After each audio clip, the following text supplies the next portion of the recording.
بسم الله الرحمن الرحيم. الحمد لله رب العالمين، والصلاة والسلام على سيدنا محمد وعلى آله وصحبه الطيبين الطاهرين. I ask Allah Tabaraka wa Ta'ala to grant us all the sincere intentions. Today's reflection is about not wasting one's time. Ibn al-Jawzi rahimahullah, he said, لا تضيع لحظة في غير قربة. لا تضيع, meaning do not waste. لحظة, a moment. في غير قربة, except that you are, or rather do not waste any moment in doing something that is not a good deed, that is not a rewardable deed. He said, do not waste a moment in anything other than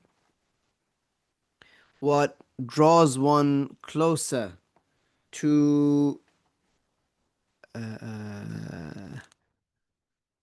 let's say, al-qurbah, or what is actually a qurbah. A qurbah, to have al-qurb min Allah, means to grow higher in rank Islamically, to become more honorable, esteemed, and noble.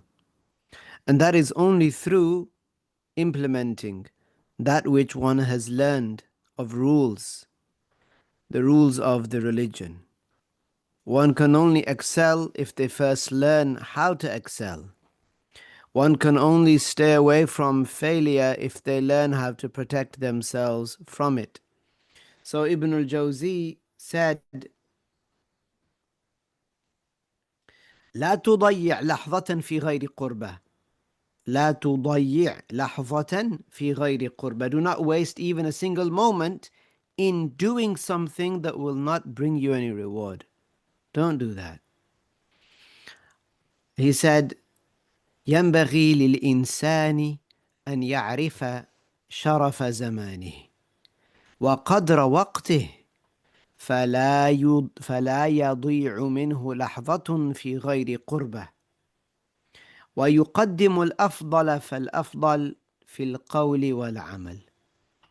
A person should recognize the nobility of their time. Your time that you have, you could turn it into something very noble. The time that I have, I could turn it into something honorable. Right now, as the time lay before me, it's possible that I could use it to my advantage in what will benefit me in my afterlife, or I could use it to do something that will not benefit me nor harm me in my afterlife. Neither will it cause me pain in the afterlife, physical pain, nor will it cause me, let's say, severe torment. No. Or it might be something that I do that causes me such torment in the hereafter. So as of now, as it lay before me,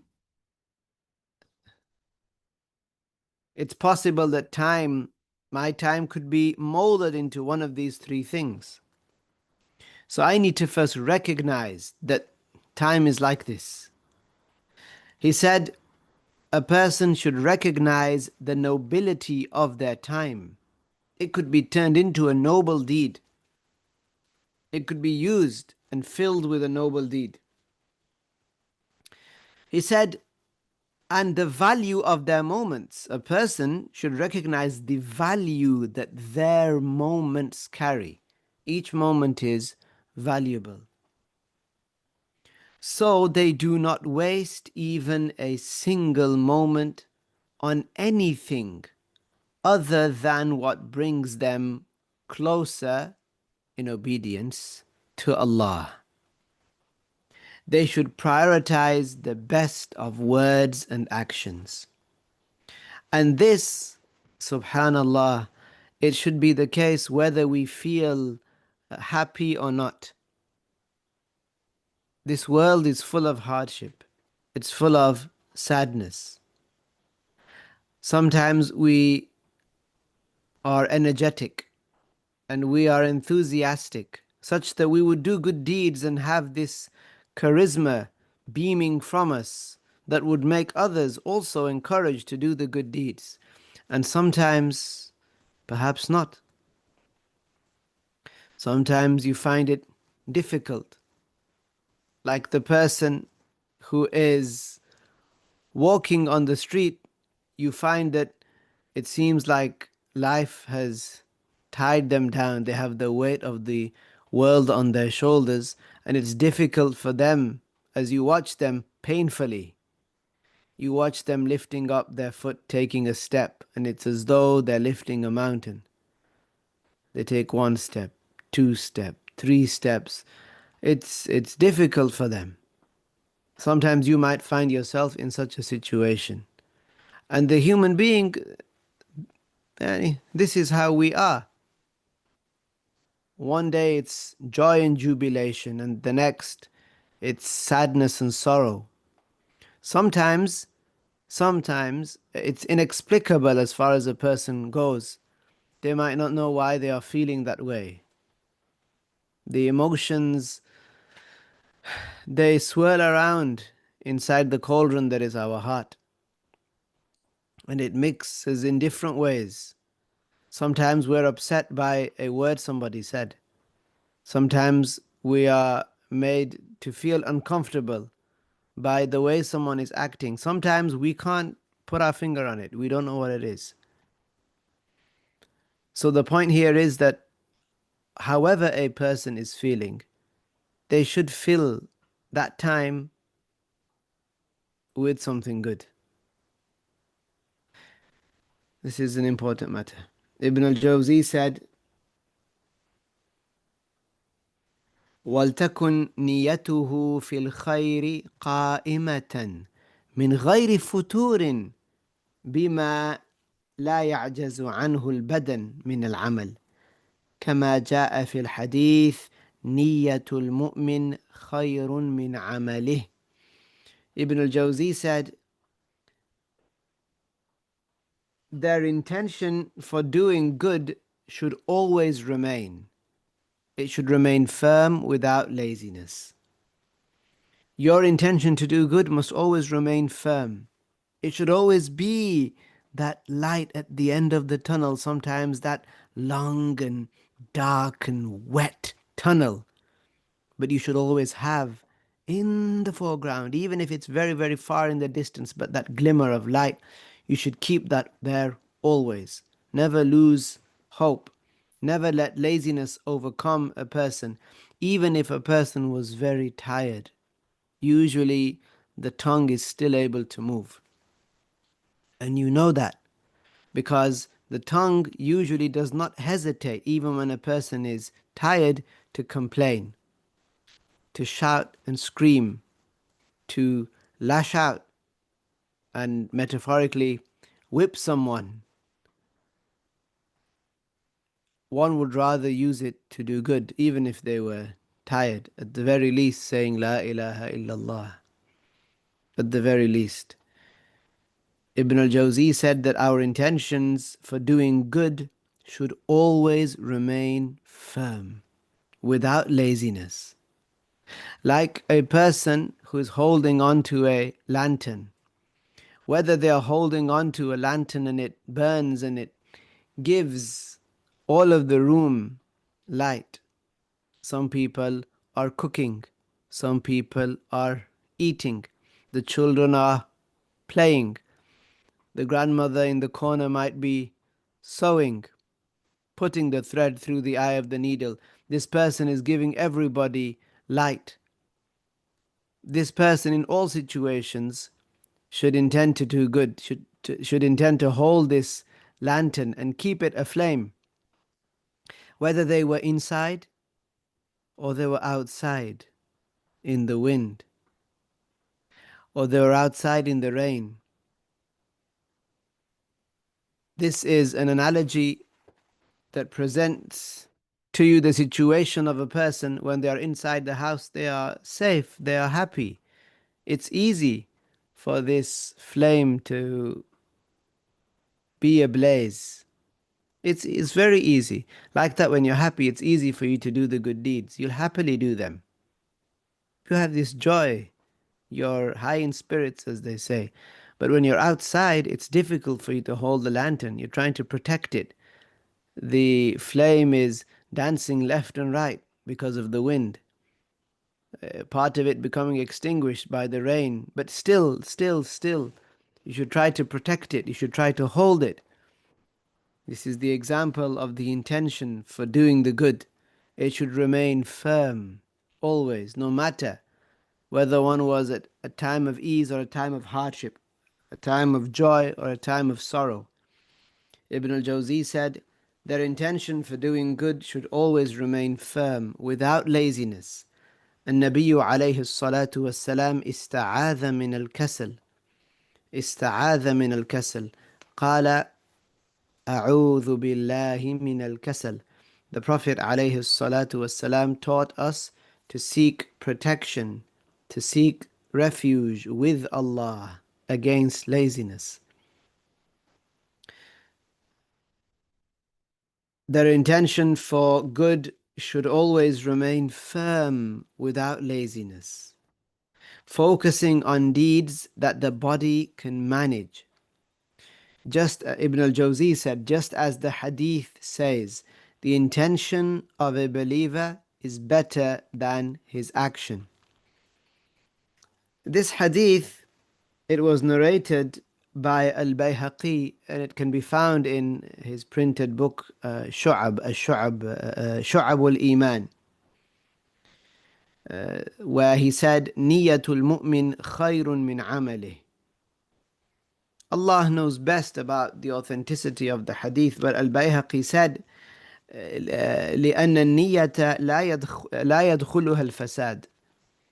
That this is a the Prophet ﷺ mentioned this because the intention, to show the strength of the intention, that the intention, it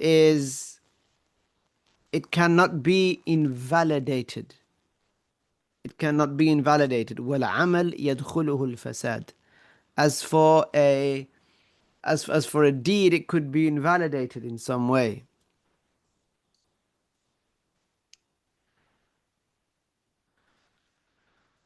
And also, other things were said about this.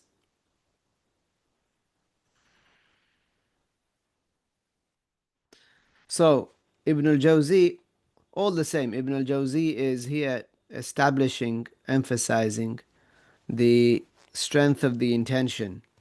That the intention to do good, the flame of the intention to do good should be ablaze always in a person's chest, always in a person's heart. He went on to say, وَقَدْ كَانَ جَمَاعَةٌ مِّنَ السَّلَفِ يُبَادِرُونَ اللَّحَظَاتِ. Allahu Akbar.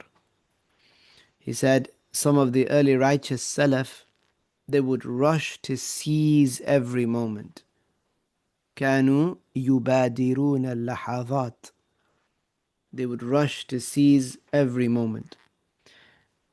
He said, فنقل عن عامر بن عبد قيس أن رجلا قال له كلمني فقال له أمسك الشمس.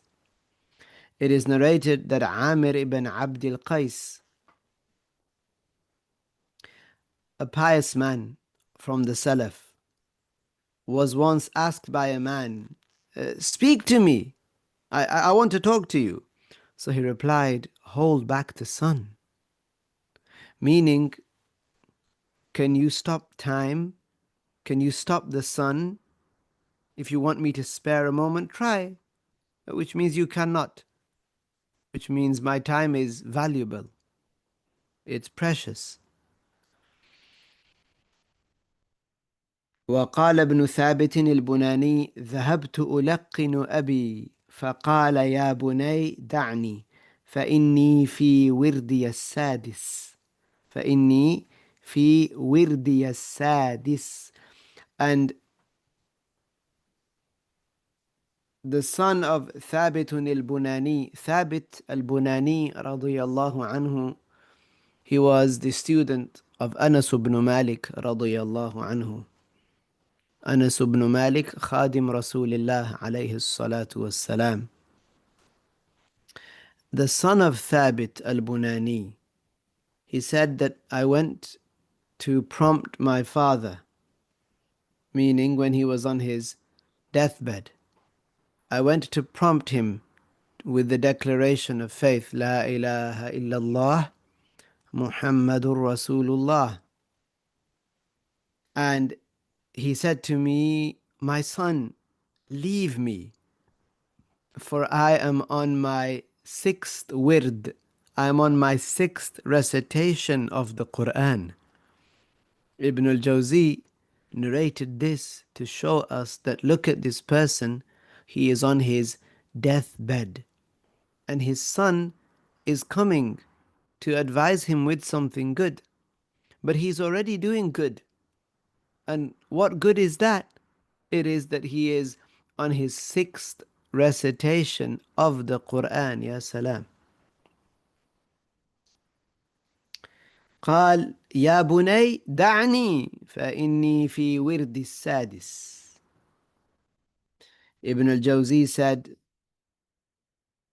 ودخلوا على بعض السلف عند موته وهو يصلي فقيل له فقال الآن تطوى صحيفتي.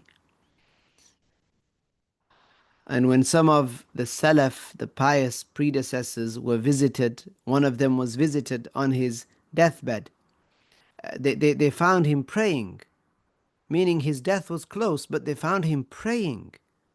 As-salah. He was asked, why are you praying?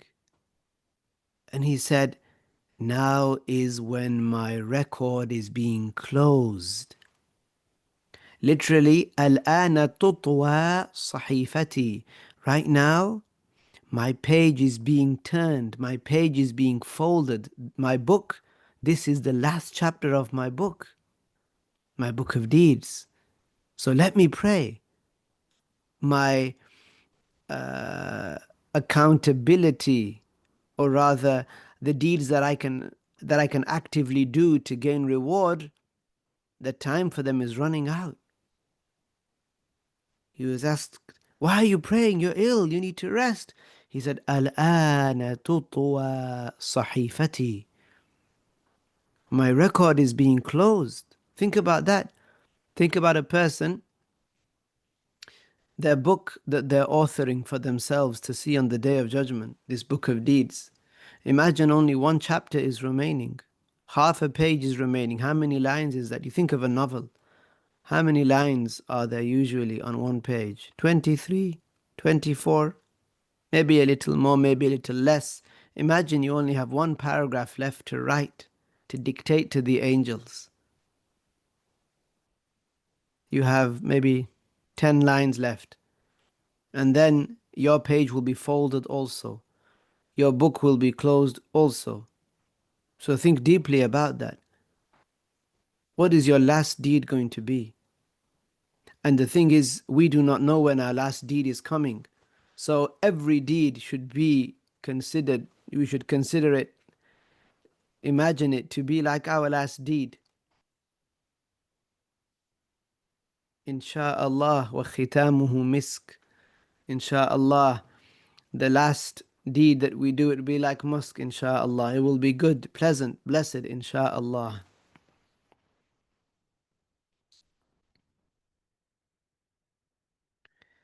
Ibn al-Jawzi said, فَإِذَا عَلِمَ الْإِنسَانِ وَإِنْ بَالَغَ في الجد بأن الموت يقطعه عن العمل عمل في حياته ما يدون له أجره بعد موته.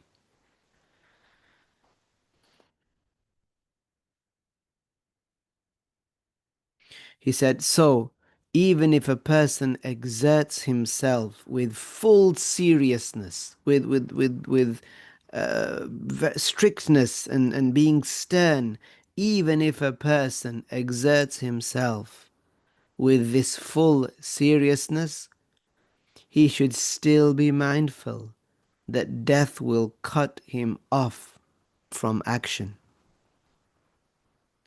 Thus, he should do in this life that which will continue to earn him reward after his death.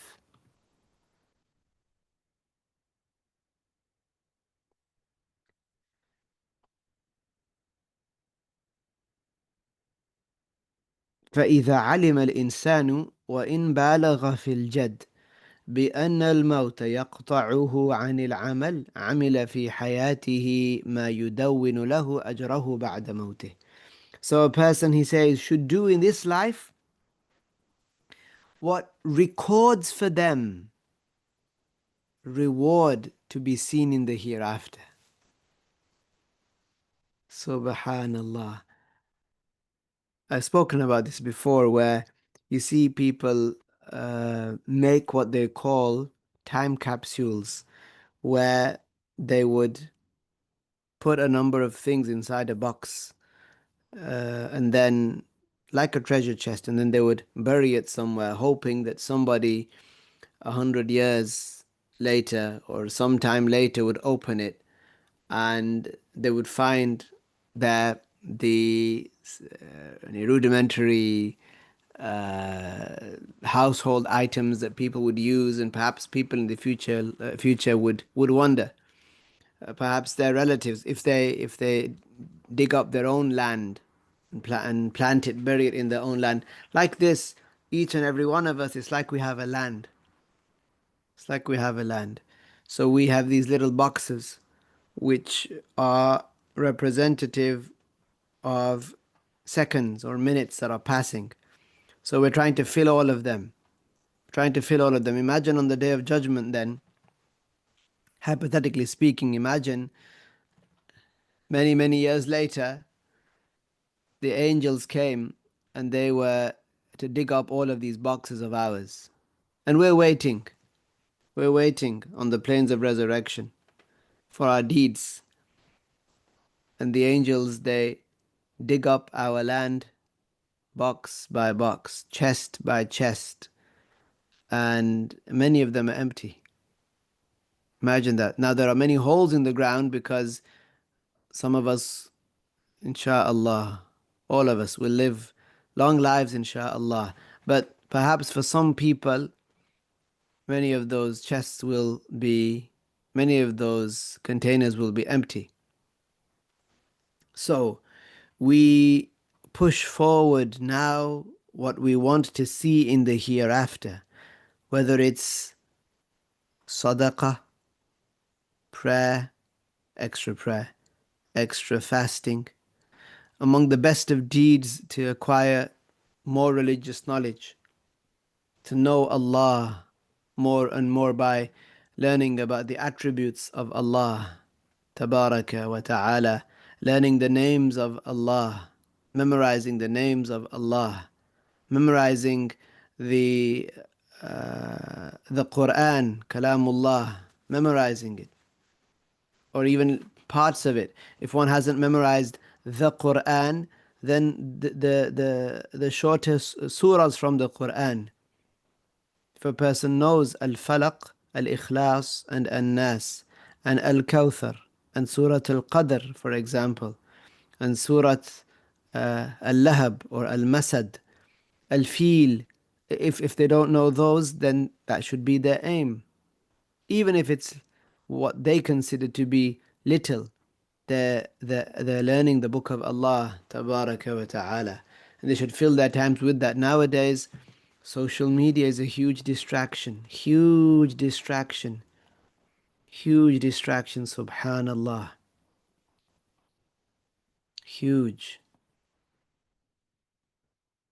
Subhanallah. And there are other distractions also.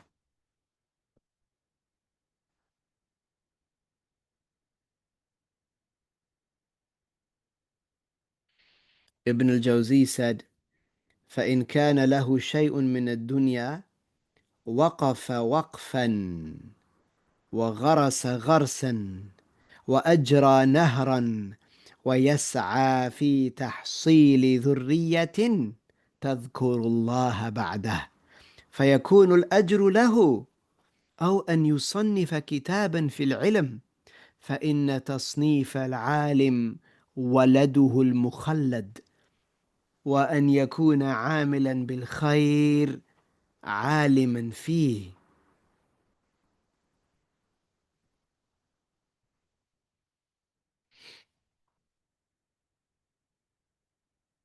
فينقل من فعله ما يقتدي الغير به، فذلك الذي لم يمت معناه ذكره. And then Ibn al-Jawzi cited قد مات قوم وهم في الناس أحياء. This is very strong. Ibn al-Jawzi said, if a person possesses worldly means, if a person possesses wealth. Now, the Prophet alayhi salatu wassalam, at one time, some people complained to him. These people did not have wealth. They were poor people. And they complained about the wealthy Muslims. They said, Ya Rasulullah, ذهب أهل الدثور بالأجور. O Messenger of Allah, the wealthy people, the affluent, the rich people, the rich Muslims, our brothers, the rich Muslims, they have taken away the good deeds. They've run away, if you will. They've run away with the good deeds because they get to donate for the sake of Allah. They get to buy slaves and free them. They get to feed the poor. They get to do sadaqah. They get to build masajid and buy horses for al-jihad. And they get to do so much with their money, Ya Rasulullah. And it's like they've taken all the rewardable deeds. What's left for us? So they said, and this is a very famous statement, they said, Ya Rasulullah, ذهب أهل الدثور بالأجور. O Messenger of Allah, the rich have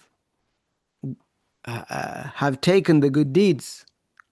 So the Prophet ﷺ then taught them about different deeds, even deeds that are seemingly small to people, but they are rewardable also, that a person can do them. So Ibn al-Jawzi said, if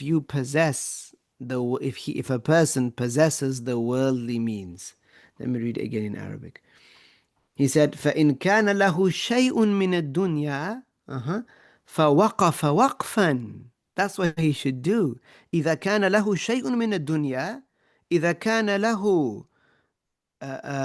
شيء من الدنيا بمعنى أنه كان عنده شيء من المال، شيء زائد على كفايته وكفاية ذويه، ماذا ينبغي أن يعمل؟ ينبغي أن يعمل أن يقف وقفا ويغرس غرسا ويجري نهرا ويسعى في تحصيل ذرية تذكره أو بل تذكر هذه ذرية الله تبارك وتعالى بعده، فيكون الأجر له.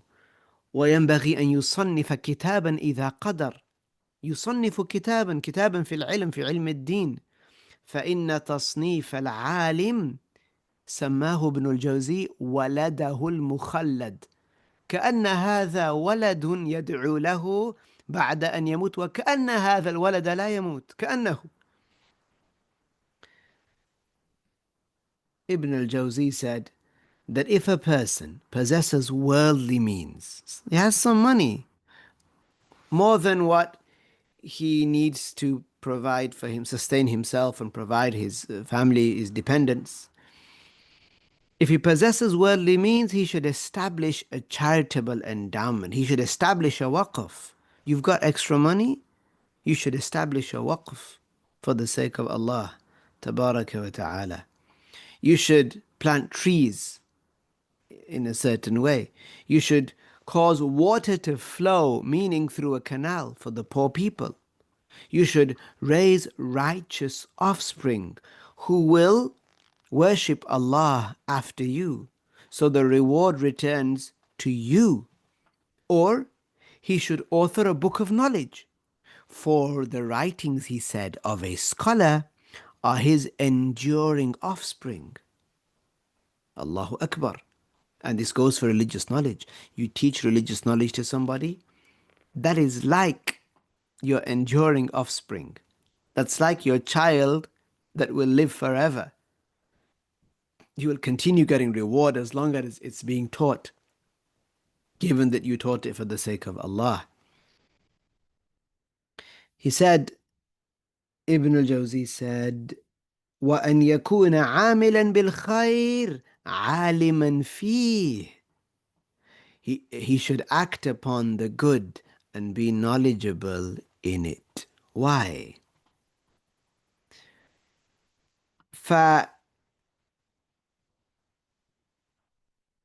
فينقل من فعله ما يقتدي الغير به. Why should he continue doing good? So others may emulate, imitate him through what they see in his actions. He said, such a person is the one who, in memory and reward, doesn't die. He lives on in memory, but more importantly, he lives on in reward. They continue getting reward, even after they leave this world, even after they die. And then Ibn al-Jawzi, he cited a part of a verse of poetry and said, قَدْ مَاتَ قَوْمٌ وَهُمْ فِي النَّاسِ أَحْيَاءُ. He said, many have died, yet they live on among the people. How? How? They're still getting reward. Like the one that's asleep and he set up a business and he's delegated his tasks. He's sleeping and the money's still coming in. He's asleep on his right, on his left, on his stomach. He's asleep, he's drooling, and he's still raking it in. How? Because he set up channels for that to happen. Now we're talking about the hereafter. Ah, Ya Allah.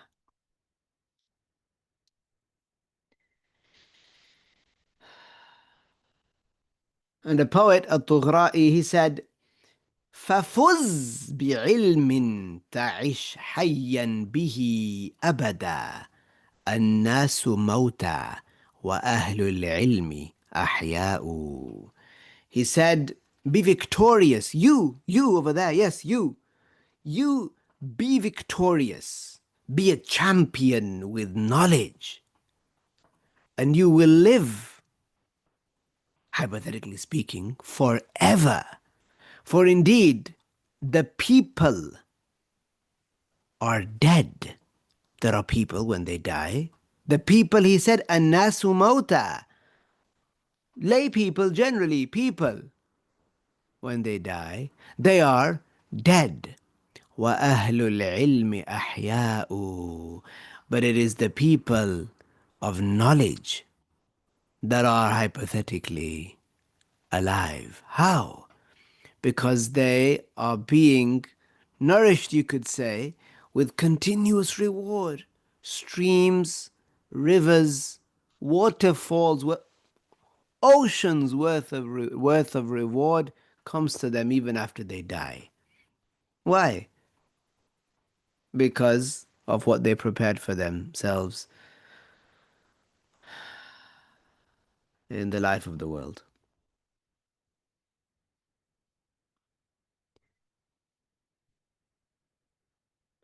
So that's an encouragement for Ibn al-Jawzi, is encouraging us all to do the good deeds and then to prioritize the good deeds.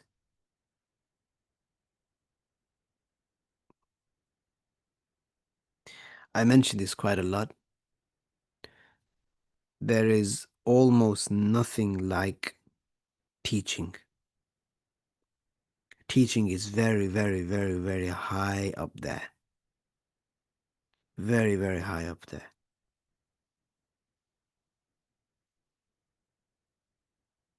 It's something that one of us would not want to fall short in attaining for ourselves.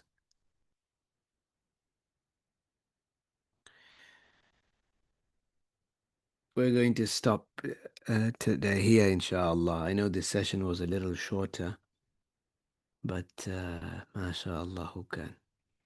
Barakallahu fikum. Inshallah, join me next time when we'll go through session